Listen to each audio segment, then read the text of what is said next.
And at the 11th hole during the break, Colin Montgomerie and Marco Mira playing their second shot. So Mira missed the fairway down the left side and Montgomerie pushed right. Certainly not his best tee shot of the day. And from 147 yards out, Monty is attacking his way up this fairway. Appears to have caught that front bunker on the left. So getting just a little untidy, Colin Montgomerie. He is 3 up, though, in the final of the World Match Play Championship. And Marco Mira certainly in better position, even though he just trickled off the fairway on the left side. It was a good drive. 281 yards off the tee. So just a wedge coming into the green at 11.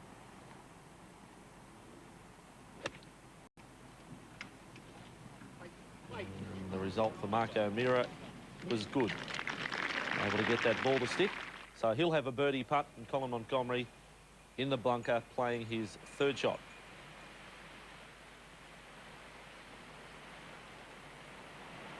A little practice.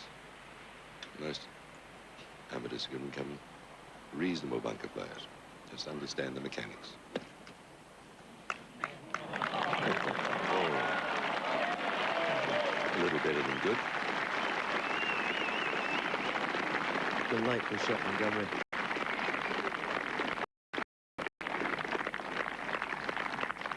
So that's a certain 4. And if O'Mara's to try and get this back to 2, then he's going to have to hold his downhill putt. That's what Dennis was talking about. There's the body line about 35 degrees to the left. The slope is going from left to right. So he's eyeing a position that's just about there, 3 or 4 feet left of the hole. And watch the length of swing here. There's no short backswing and then a rush into the ball. Look at the length of that. The hands are up there at shoulder height. And from there, really, it's just dropping the club an inch behind the ball into the sand. There you get a cushion of sand between the steel and the balata. And up it comes, and that was a shot played with total control. The only thing you could fault was that it didn't go in the hole.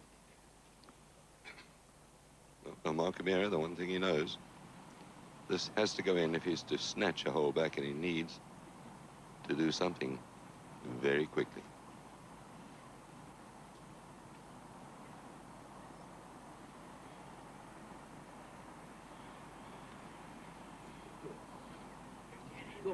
Into the heart. 2 down.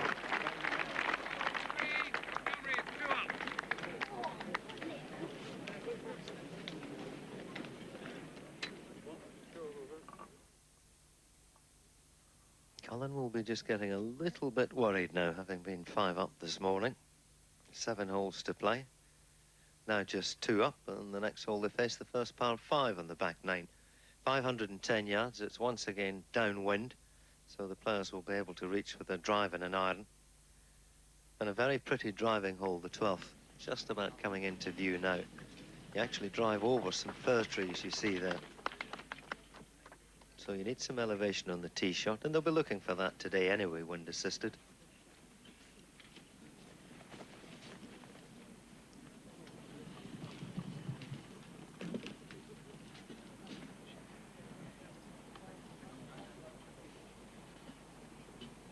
Stand still now, please.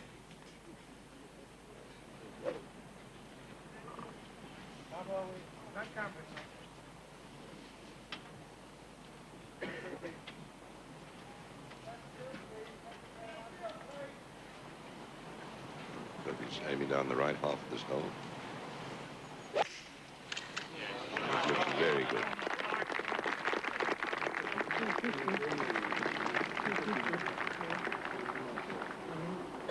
It's not bad, a little left of centre, but the hole today, 13 paces on and just 5 from the right, so gives him a clear view of the flag for the second shot.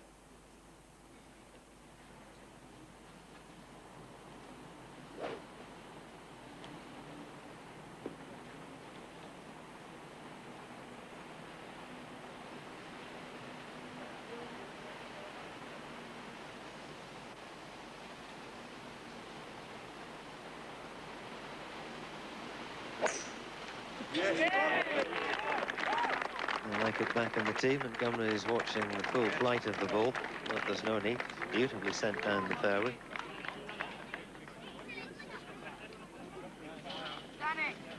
O'Meara has the benefit as well, you know, that he's never really been in control of any of these matches, because Craig Parry's golf was splendid. He went all the way through the day, I think, without dropping a shot.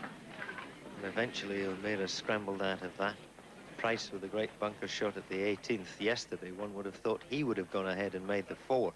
And even if he had and did, it wouldn't have made any difference, because O'Meara had chipped in. So he escaped from there, and he'll believe he can probably escape out of this as well. Further evidence there of Montgomerie having a word with the marshals. There's something out there that's troubling him. Certainly is. But if he does escape out of this match, Montgomerie with a win, I think we could give him an extra name, like Houdini.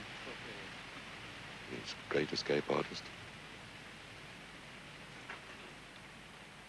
7 holes left to play, and 2 fine tee shots at the 12th, taking them down the centre of the fairway.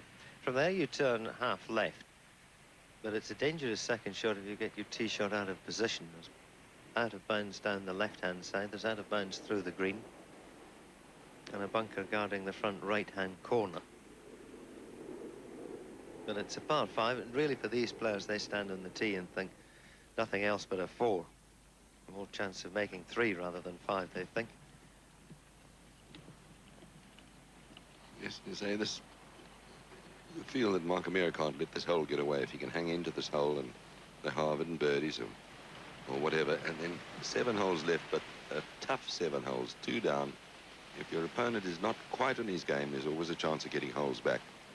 Birdie's not easy to come by, and as you say, with the wind hurting them over that stretch, Ewan, it's quite likely that we might get a drop shot here and there that could alter the result of this match. And remember, if it goes the distance, the last 2 holes are par 5, so just about anything can happen there.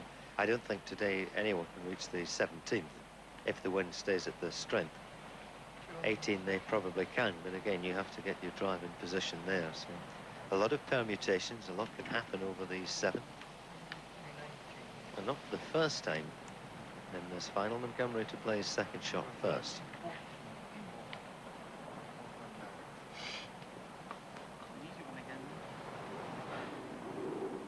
I think it's deliberate. I know a lot of great match players like the idea of hitting their second shots first to hole, so at least get the ball in the green. Your opponent's always a little under pressure. I don't think it's deliberate, Dennis. I think that it's the ball flight of the 2 players off the tee. O'Meara has a much flatter flight because he has a shallower swing plane. Montgomerie tends to hit the ball much higher.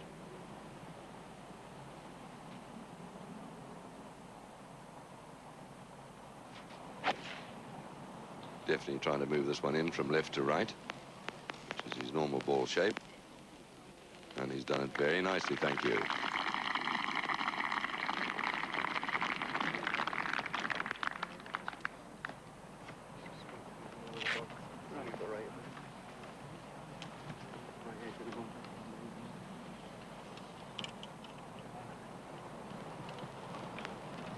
Colin moves over to the right.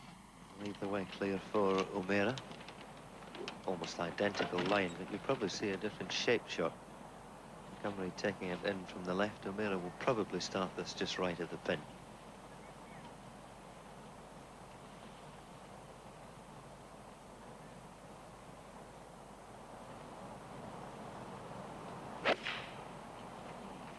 Again, probably just a smooth 5-iron for Mark. And a good one. It's one of the fascinations, I think, of the game. You see the way 2 players saw the same shot totally different there. Montgomerie from the left, flying it all the way. And because of that left to right fade shot, you see how quickly the ball stopped. O'Meara's getting on the front right corner there, and it's made its way to the back right corner.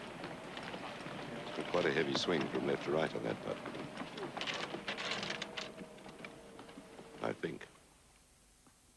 And there again, a lovely look at this hole. You can see how beautifully it shapes from right to left.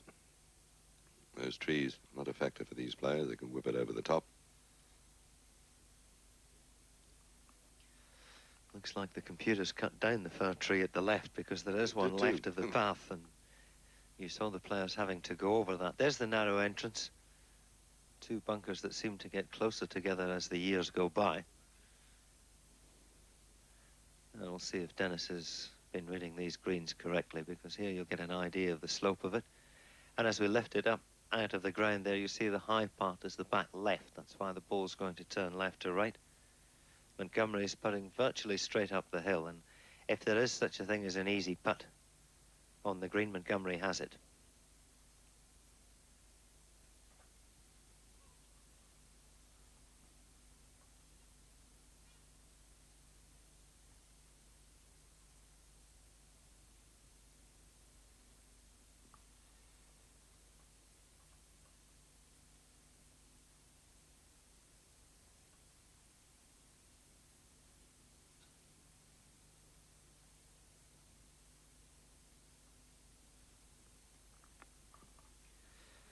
Five victories already on the European Tour this season for Montgomerie. Looking to try and extend that record. Every year goes by, he seems to set new standards, new targets for the younger players coming behind him. And up to now, they haven't been able to match him.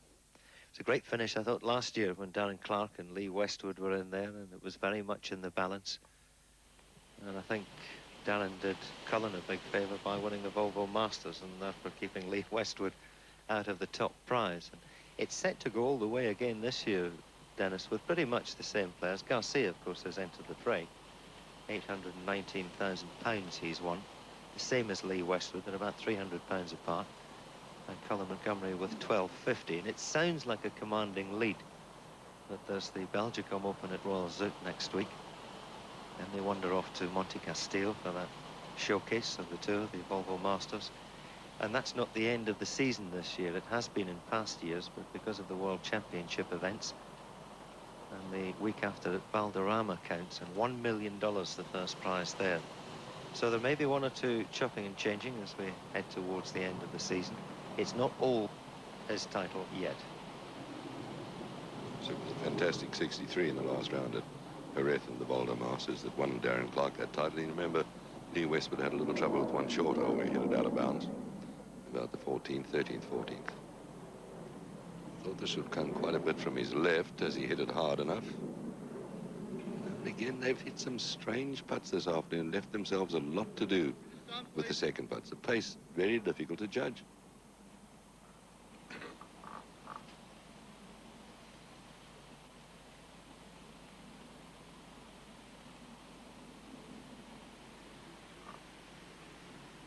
Seems that almost every hole O'Meara's had to work hard to get the ball in from 4 or 5 feet, at least every other hole.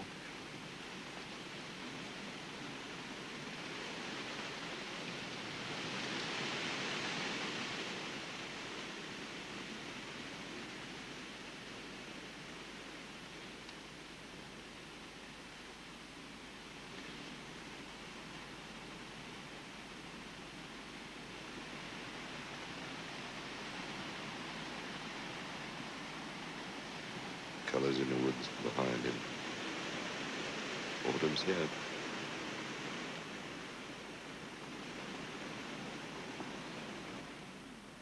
No real surprise in that, I think, for Montgomerie. He knows O'Meara has a difficult putt down the hill. That one's conceded. Another birdie for Montgomerie.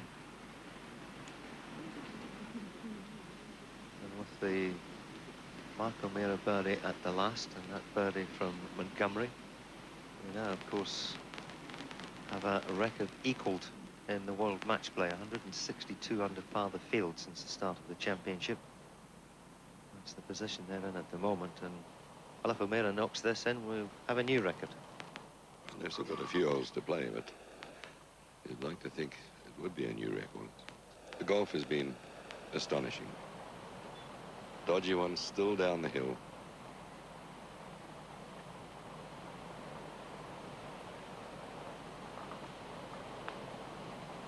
Going beautifully holed right in the middle of the hole. Hole holding Left for edge, hook, Montgomerie beautifully remains read 2 up. and done.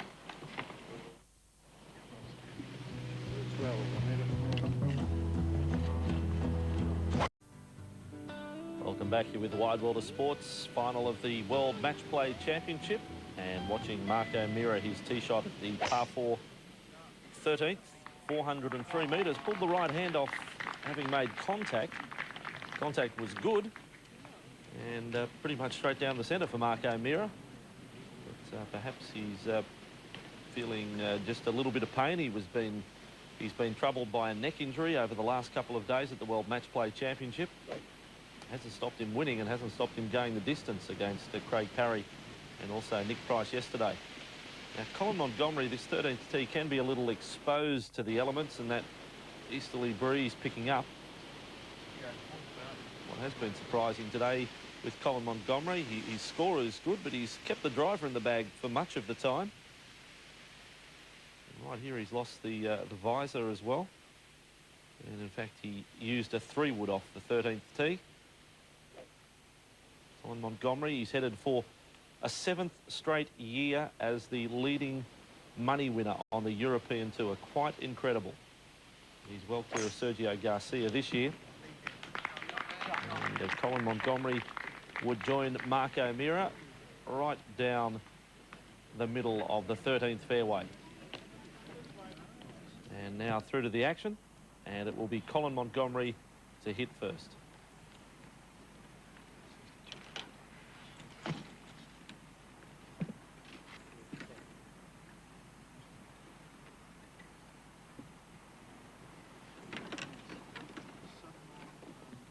Two nice tee shots, I must say. They're in good position. The hole quite dodgy here today. Just 7 paces on the green and 3 from the right.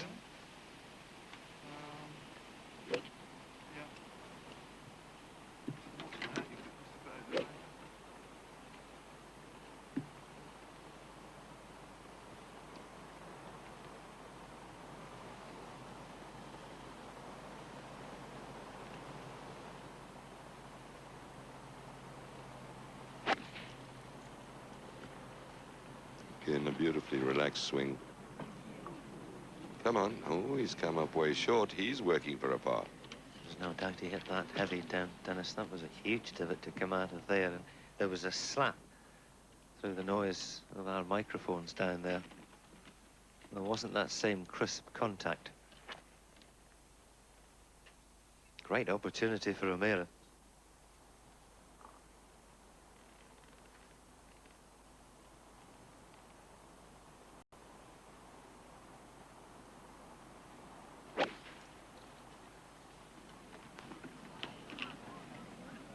Will you twirl of the club? Oh, oh.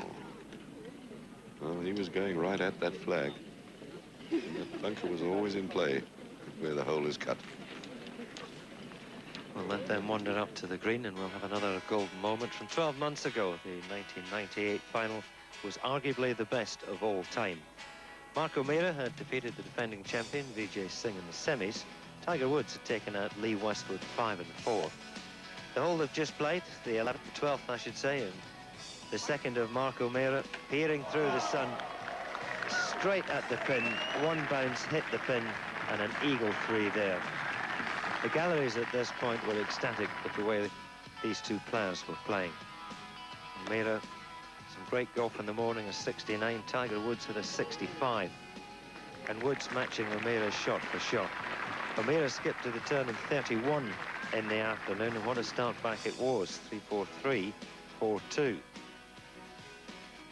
Woods had in 34, had birdied the 10th, and by the time they came to the 18th, with Woods 6 feet away, Montgomerie had this for the match, and he just made it. Two great chums playing against each other. It was a match played with a wonderful spirit, and it all ended in smiles, and Tiger Woods saying that will be a special moment for him for the rest of his life, despite the fact he lost the final. It really was golf of the very highest quality. 64 for Montgomerie in the afternoon. Woods, after shooting 65, shot 67. Hard to take defeat, one would have thought there. Montgomerie's made a mistake with his second at the 13th. He's in the bunker, all after Montgomerie had duffed his second.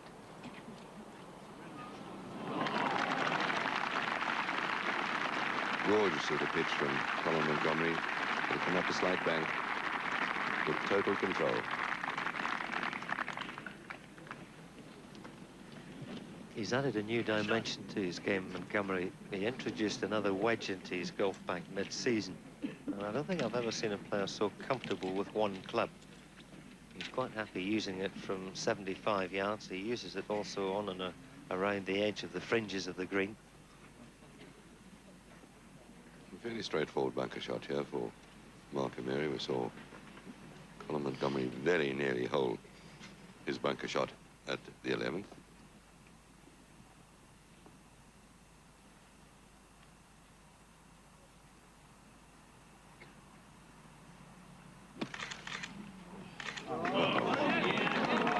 Gorgeous.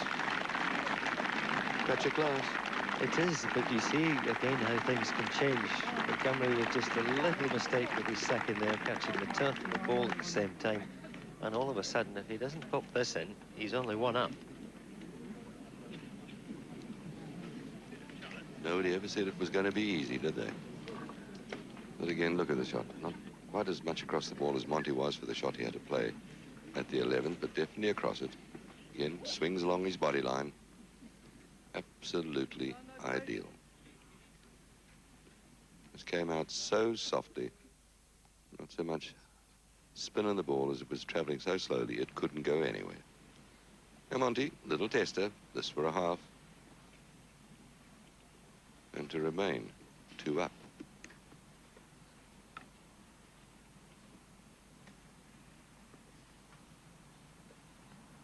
Why no, please?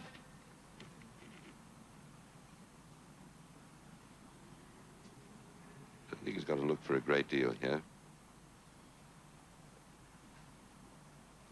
Maybe left of center.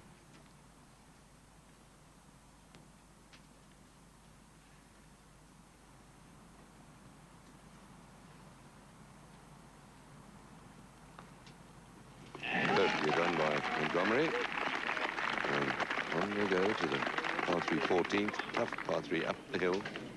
The longest hole in the world, but plays a lot more than its length of 179 yards.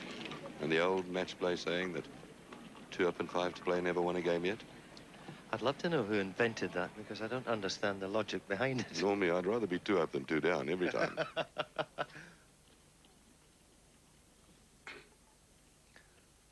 Maybe it was the ultimate pessimist. I think it's a hopeful quote.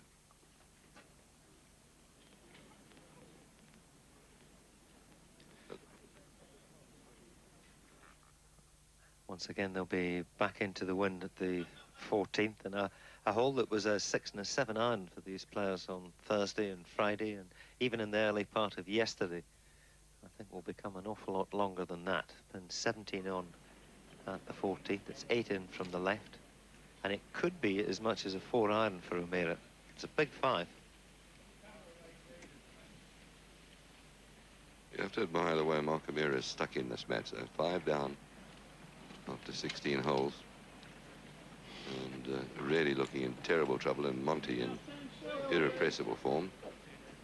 Rounded 66, but managed to birdie 17 and eagle 18 to turn just 3 down at lunchtime. I've picked up 1 hole since then. I've swapped a couple, of course, but 2 down now and 5 to go.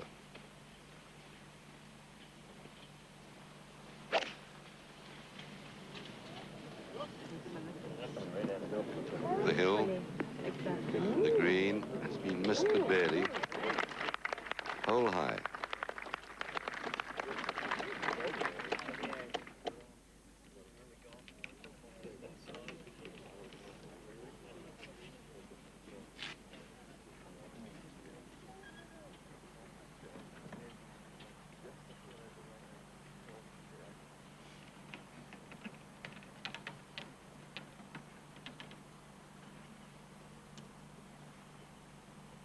Always working away in their swings.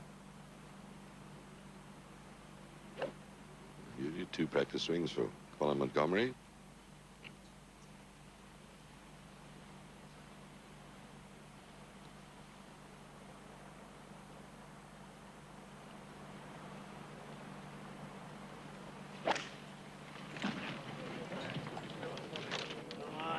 Oh my God. Good shot from Colin.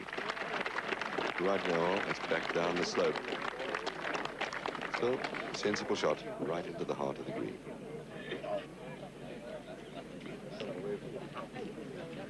Uphill left to right from there for Colin. Another one of these putts that's difficult to judge the distance. You have to give the ball enough pace to get up the slope, but not so much that it runs away from you at the other end.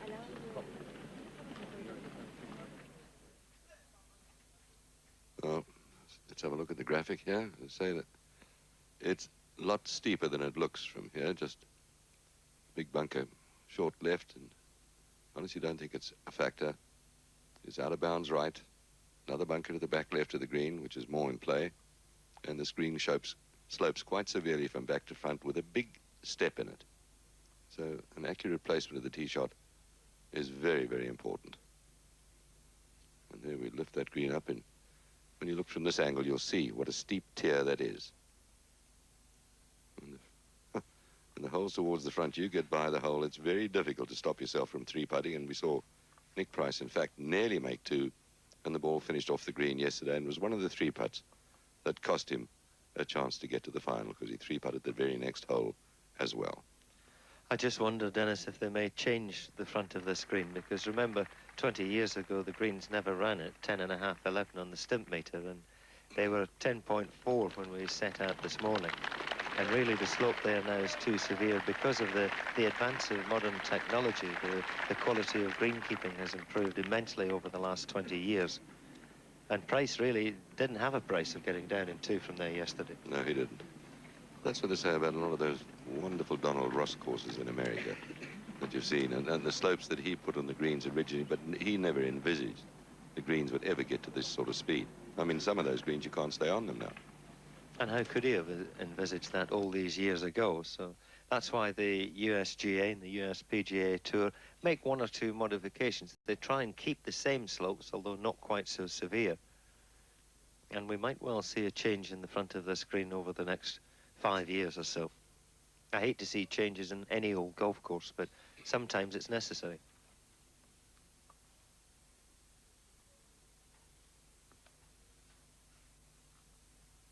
Necessary makes me think of an old story, Isabel.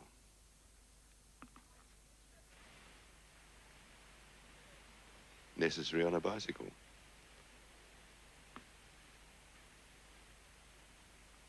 So, the match poised now. Are we going to get a very exciting finish out of this, or will Monty be able to hold a few putts and steal further ahead of his opponent?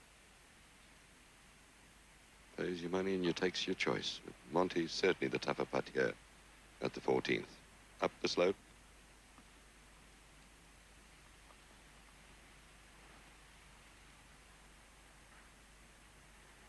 They have had trouble, both players, with the pace of some of the greens this afternoon.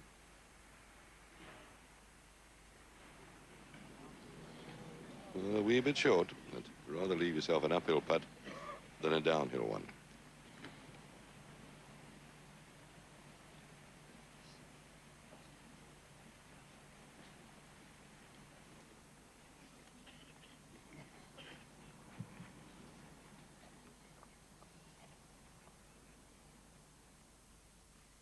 Montgomerie, certainly allowed to do that, get in the bunker to try and get down to an ant's eye level to look at the line of the putt. There's nobody on the course behind him. He's not upsetting anybody by leaving footprints in the bunker, although I'm sure it will be cleaned up. A little from his left.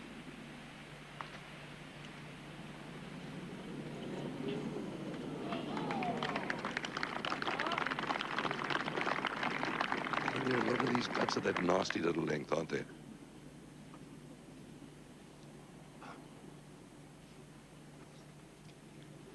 Very rarely we've seen O'Meara knock his first putt stone dead. There's always something to do after it. Montgomerie's got his work cut out here, but there should hardly be any swing in this at all now that he's up on the correct level. Firm and straight should do the job quite comfortably.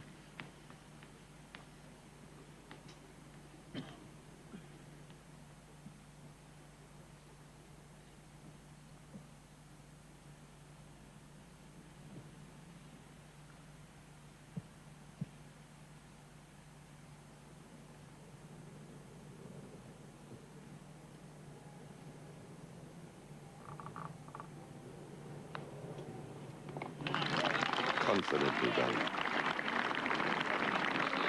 He's lifted the marker of O'Meara, so that's a half and 3. They head to the 466-yard 15. A hole that used to be a par 5 here at Wentworth, rather like the first. Well, they moved the tee just across the edge of the path, and now at 466, a par 4. One of the toughest driving holes on the golf course. Bunker down the left at 235 yards.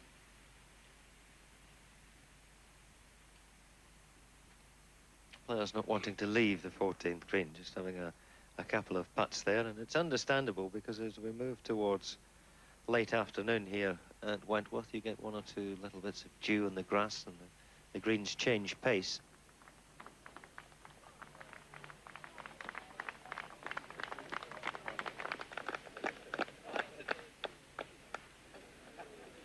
And I think the very big crowd has more than got their money's worth here, and appreciative applause as the players walk onto every tee. And the match has been played in a wonderful spirit.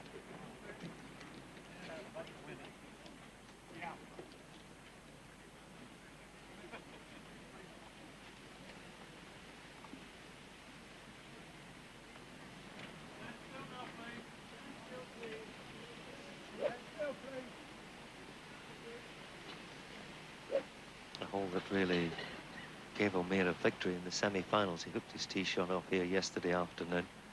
Had to play second left-handed. Price was on the green no more than 18 feet away in 2. O'Meara took 5, and Price astonishingly 3-putted. No mistake with the tee shot this afternoon. Perfect.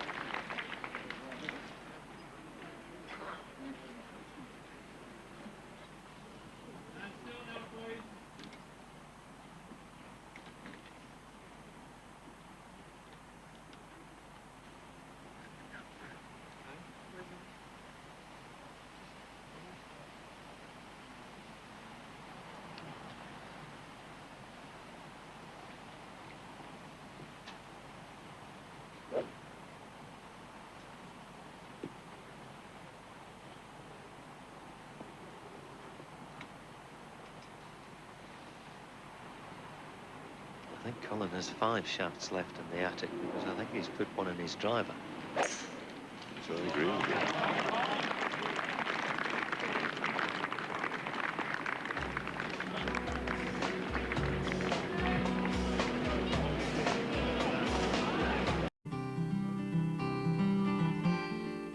And this was one of the, well, I guess you say highlights, perhaps lowlights in some people's eyes. This from day one, and young Sergio Garcia from Spain. Losing his temper, having slid on the 15th playing his tee shot.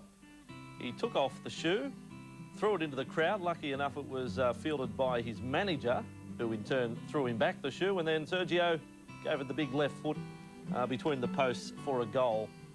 And Sergio might hear a little bit more about that. They're currently considering whether there'll be disciplinary action against Sergio Garcia over that incident.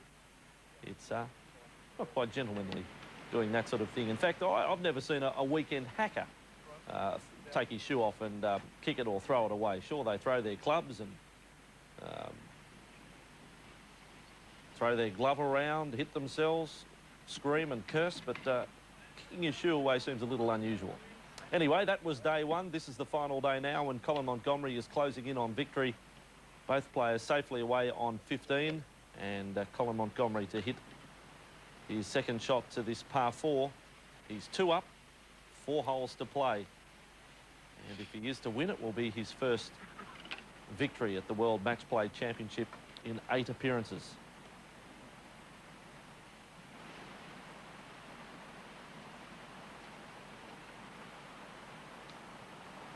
Quite a long shot, so at very best this is a 5-iron. And maybe a little more, I think. Good 4-iron. Look at this. Look at this. Glorious. Putt left up the hill, and one has to say a very real chance of a birdie 3.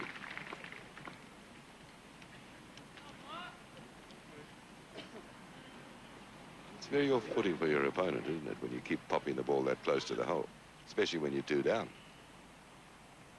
Again, it's a shot that suits Montgomerie because he can feel at home taking it in from left to right. O'Meara's not the best fader with iron shots. He sees everything coming in the other way. And if he's to play the draw shot, then he has to carry the bunker onto the downslope and somehow manage to get it checked up.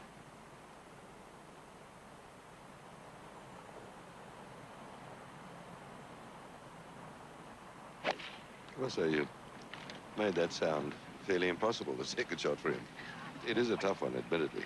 But look at this. Well played, Mark. Looking a little further away. But 2 quality strokes. Counteracted the shape by giving it more elevation.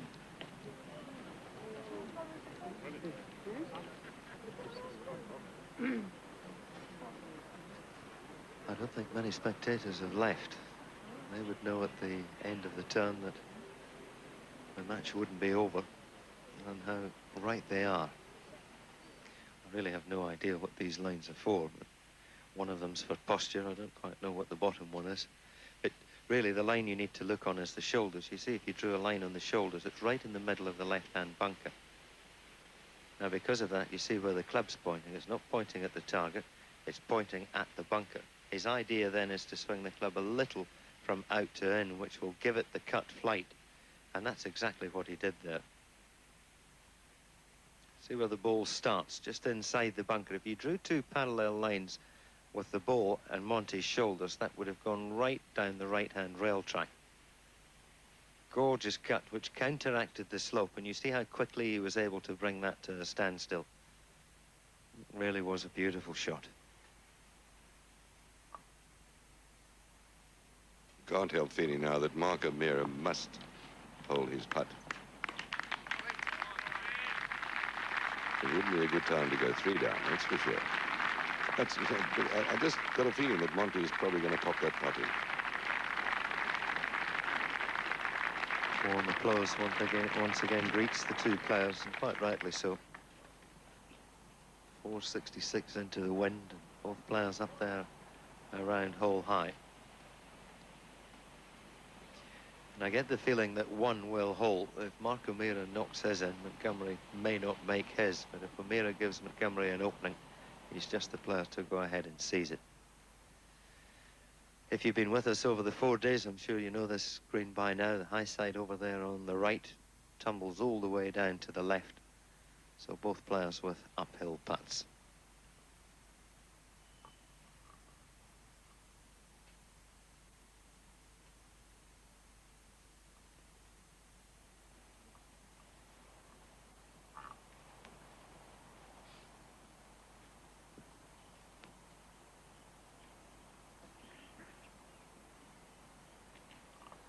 Sponsors and organisers must be tremendously happy with the way things have gone over the 4 days.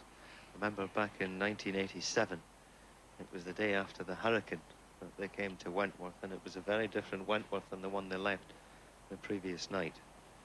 It was all hands to the pump then to try and get all the matches round. But they've had no such problems this year, blessed with lovely weather, and Wentworth really looking at its finest. It must make me feel for O'Meara. Up the hill.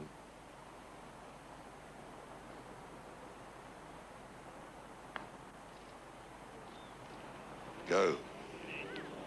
Just not enough pace on it to hold its line. And all you can do is watch. Well, it's been cat and mouse virtually since the turn. O'Meara trying his damnedest to get the match back to all square. He hasn't quite managed that. And Montgomerie must feel now this is a golden opportunity to shut the door a little tighter.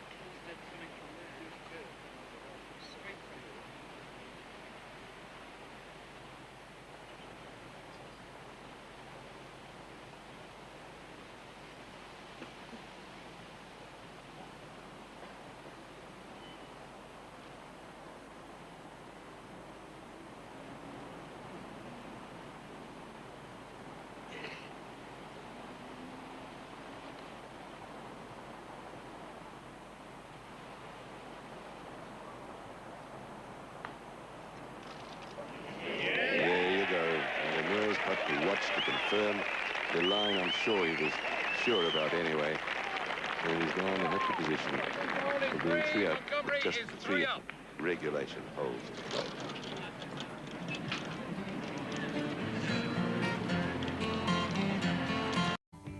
Well, Colin Montgomerie has his hand right on the till now in the final of the World Match Play Championship after that birdie at 15. He is 3 up and 3 to play. And you've got to say that these last 3 holes are pretty much straightforward, a par 4 and then the 2 par 5s to finish. Although, having said that, Mark O'Meara this morning did birdie both 17 and 18. In fact, I think he eagled 18 to peg back 2 shots, but can he also do it at 16? Given Montgomerie's 3-shot advantage. And it will be, of course, Montgomerie to play first at 16 off the tee, par 4, some 347 metres. And let's rejoin our commentators now at Wentworth. It is the driver.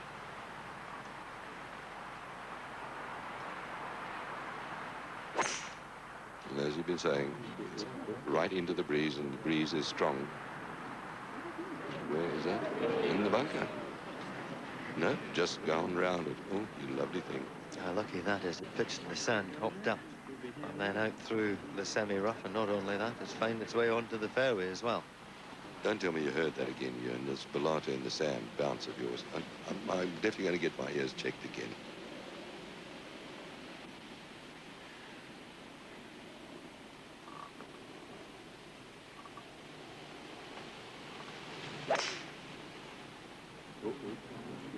Now.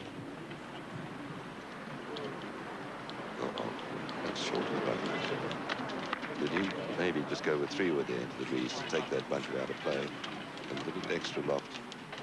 Maybe that would not so likely, which is, if he makes a bad swing, it invariably goes left off the tee.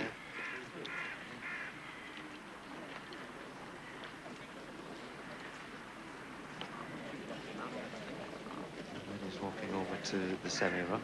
Looks like he may want to put past the bunker. There's the ball of O'Meara. Fortunate to skip past it. There's some of the recent winners. O'Meara, of course, the defending champion. Singh beating Else in the final of 97. Total control for Ernie Else between 94 and 96. Enjoyed talking to him yesterday as well. Very human story it was. Ernie Else's life has changed, and because of that, he maybe hasn't put as much time into his golf as he maybe should have done, but that will soon change. Pavin we saw earlier, Faldo the winner in 92, as he was in 89. And 1991, Seve Ballesteros, one of the few players to complete a double. It was the year in which he also won the PGA Championship round here. Ian Woosnam still playing some fine golf, lost a playoff in the German Masters a couple of weeks ago. He was the champion of 1990. Steve Elkington there, defeated by Else in 95. Another fine Australian player who's been plagued by illness over the last 3 or 4 seasons. And yet when he is fit, he's always up there. I remember he won the PGA Championship at Riviera in a playoff against Colin Montgomerie. Wonderful week of golf that was, over by Pacific Palisades. So rich history this championship has. Monty, no doubt, very happy to see his ball in the cut and prepared there.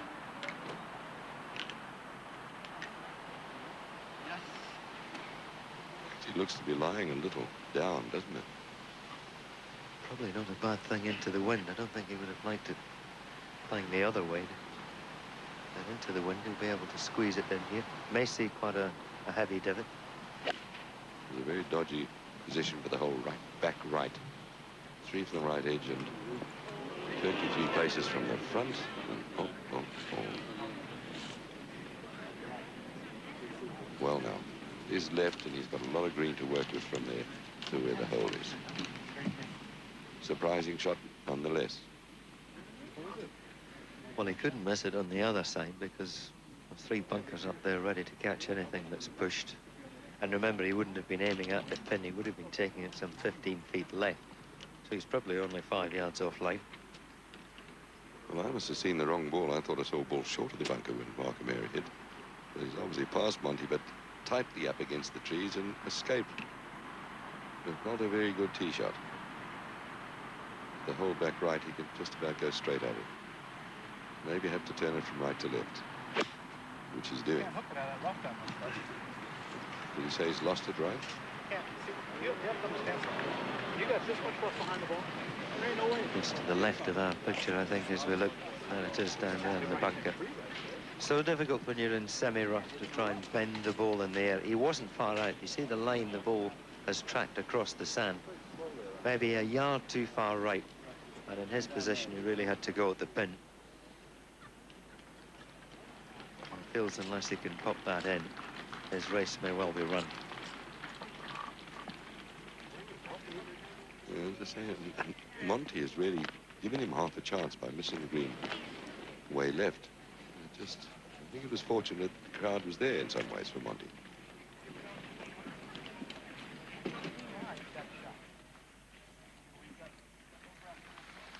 He's all right, he's on the flat.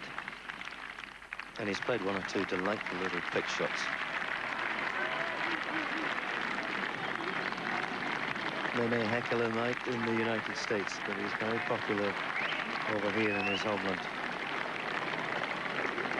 I've got a feeling that he's looking at his match in the future.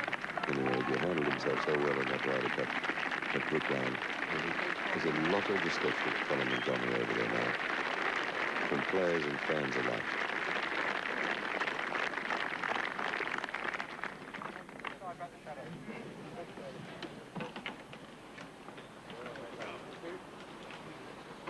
That type of behaviour at Brookline, it's best really to draw a line underneath it and try and move on. You know, when the President's Cup was down in Australia and the international team were giving the Americans a good thumping there was still a great atmosphere. And they all felt the Americans could come back. They respected the strength and the quality of their team. The international players were wonderful that week. And having watched it over here in the United Kingdom, it really was a wonderful event, and of course will be again when it goes over to the Robert Trent Jones Club at Lake Manassas next year. The Americans will be looking for revenge. I'm sure common sense will prevail, and it will be played once again in a great spirit. I thought it was a wonderful idea to move it down to that sand belt in Australia that has so many wonderful golf courses. It is. It's a beautiful area, and we are hoping to get the matches in South Africa. I think it's 4 years from next year or 2 years from then. We might get the next matches, I think. Well, that's the way it should be, and golf's a truly international game now, and it should move around the world. But, well, Melbourne, I was seeing for the first time, and I must say it was quite spectacular. Now back to Monty, third shot, 3 up and 3 to play, and one thinks the 4 will be good enough to close the game out. His favourite little wedge, and delightful shot. You could see how steep the bank was. You could barely see Monty's head. Well done.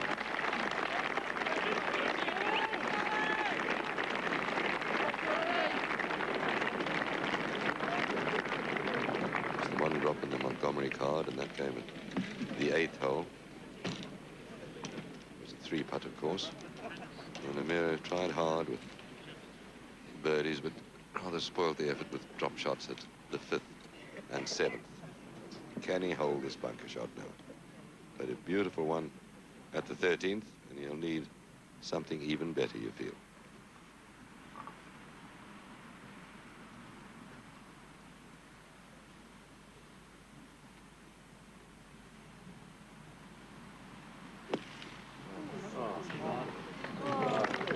Tough shot. He had a lot of room between him and the hole, and he's left himself a devilishly difficult putt. It's a two-way borrow from there.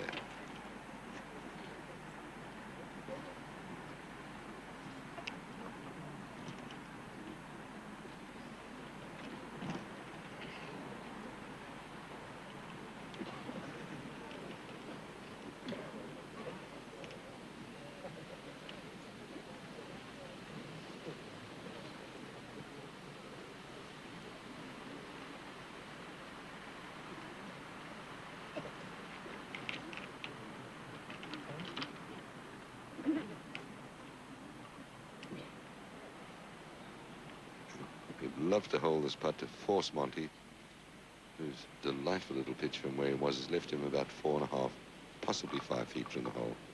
Certainly not a gimme.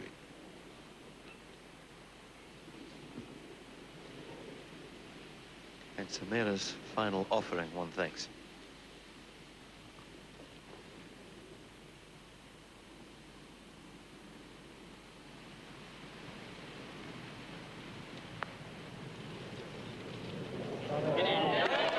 Wonderful effort. Truly wonderful. There's no give in either man. He's given it his best shot. Monty now has the opportunity of closing the door, finally, on his opponent.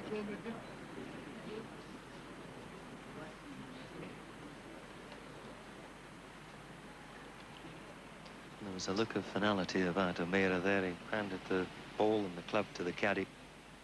But I don't think he expects this match to be extended. But there's still a slight chance. Beautiful picture around the 34th green.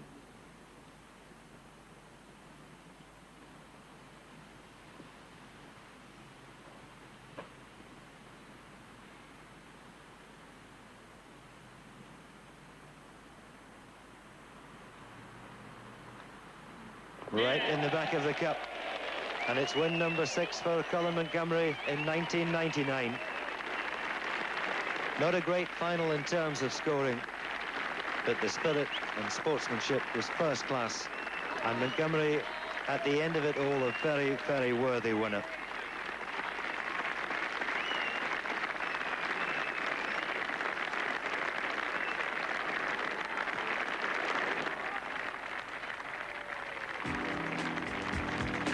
Well, a major championship may have eluded Colin Montgomerie yet again this year, but he has captured his first World Match Play crown in his 8th appearance in the tournament. So Colin Montgomerie, the World Match Play champion. We'll take a break right now on the Wide World of Sports and come back with a presentation.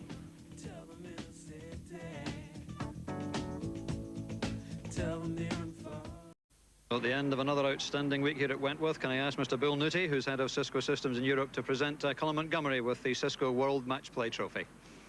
Congratulations. You did a super job in the tournament. I'm very, very proud to have you as our victor this year. Thank you. Congratulations. Thank you very much. My word, you're right, it is heavy. Thank you. Colin, let me add my congratulations as well. Your 6th win of another wonderful season, but this is one I know that you wanted to get your hands on very badly. Sure, you know, I got to the final back in '94 and Ernie beat me well, and it's always nice to come back here and try and get to the final at least, and I did. And Mark is a great competitor, and I was fortunate in some ways that he didn't hold the putts this morning, and I got a bit of a lead, and I managed to hang on to it this afternoon. It was a tense final this afternoon. There were so many holes changed hands in that front 9. I wonder, of all the significant holes, and there were a few, whether 13 was particularly important, because it could have gone either way. You both played great up and downs, didn't you? Yeah, 11 and 13, I would say. You know, I played a great little bunker shot at 11, and I felt okay, good enough for a half, and Mark held it from 35 feet above the hole, and here's Mark O'Meara's putting again, coming good. But yeah, 13 was crucial for me. I duffed my 5-iron from the middle of the fairway. I got to the top of the backswing and felt I had too much club in my hand and didn't hit it, and duffed it, and I got a very good up and down, and so did he.